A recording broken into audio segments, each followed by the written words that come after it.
Setiap jalmi teh hoyong nembongkeun dirina lain Allahna. Henteu tadalul teu ngahinakeun kana dirina. Tapi ngamuliakeun kana dirina. Jadi nu katingali teh dirina akses Allahna. Teh kata ilmu ghairun nafi, ilmu nu teu manfaat. Yang nu manfaatna nu nyaketkeun ilmuna teh ka Gusti Allah.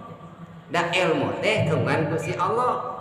Allah masih ilmu ka urang tina sifat alimna Allah. Jadi nu katinggal ku jalmi-jalmi izin ku Gusti Allah. Manaon Allah. Allah teh ngagaduhan sifat aziz. Aziz teh satosna gagah.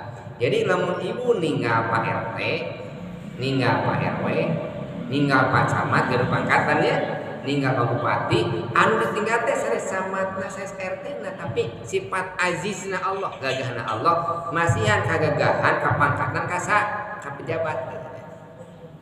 Allah teh gaduhan sifat alim, urang ninggal kiai, ninggal ulama, ninggal profesor, ninggal murang kali anu pinter, aya murang kali nu hafal Quran 5 tahun, nu ditinggal ulah jalmina tapi sifat alimna Allah nipat kadinya eta jalmi gitu.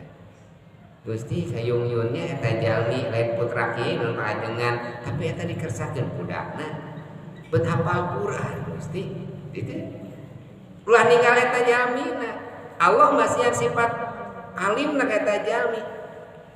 Henteu pandang bulu kasaha ini pasti keunana bisa putra ajengan itu ibuna soleh bapana soleh murah kalina soleh aya gitu ibuna aya oge ibuna gitu soleh bapana teu soleh tapi murah kalina soleh